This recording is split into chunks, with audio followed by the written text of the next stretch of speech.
او کالی لڑکی، بات تو سن۔ اس فکرے پر اس نے مڑ کر دیکھنا بھی مناسب نہ سمجھا۔ اس کے ماں باپ نے نہ جانے اس کا نام کیا سوچ کر زیب النثار رکھ دیا تھا۔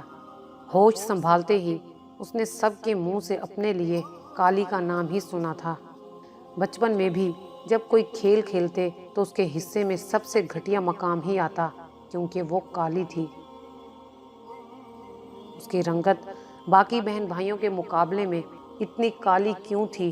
اس کا شکوہ اس نے ہر رات تکیے پر سر رکھ کر اللہ سے کیا تھا، مگر اس کا جواب اس کو کبھی نہ ملا تھا۔ بچپن میں جب بھی اس کی ماں اس کے لیے کپڑے بناتی، اس کے حصے میں سب سے برا رنگ آتا، کیونکہ اس کی ماں کا یہ ماننا تھا کہ وہ جو کچھ بھی پہن لے، لگنا تو اس نے برا ہی ہے۔ کبھی کالی، کبھی چڑیل اور کبھی اس کو کالی ماتا کے ناموں سے پکارا جاتا تھا۔ ان ناموں میں اس کا اصل نام نہ جانے کہاں کھو گیا تھا۔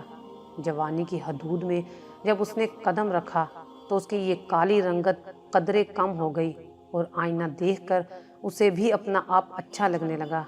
مگر اس کے باوجود جو بھی رشتے والی عورت آتی، اس کی چھوٹی بہن کو پسند کر لیتی اور اس کو اس کی رنگت کے سبب دھتکار دیا جاتا۔ یہاں تک کہ اس کی جوانی ڈھلنا شروع ہو گئی۔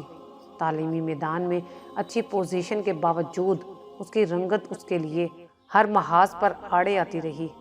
اس نے تنگ آ کر مختلف اشتہاری کمپنیوں کی بتائی ہوئی رنگ گورا کرنے کی کریموں کا استعمال بھی شروع کر دیا تھا، جس کے سبب اس کی رنگت میں کسی حد تک تبدیلی تو واقع ہوئی، مگر وہ اب بھی اتنی گوری نہ تھی کہ وہ رشتے کے لیے آنے والی خواتین کو متاثر کر سکے۔ اس کے ماں باپ کی انتھک کوششوں کے سبب بالآخر اس کا رشتہ ایک گھر میں طے ہو گیا۔ لڑکا عمر میں کچھ زیادہ تھا، مگر اس کی بہن نے اپنے بھائی کے گھر کو بسانے کے لیے ایک سلجھی ہوئی لڑکی کی تلاش میں اس کو پسند کر لیا۔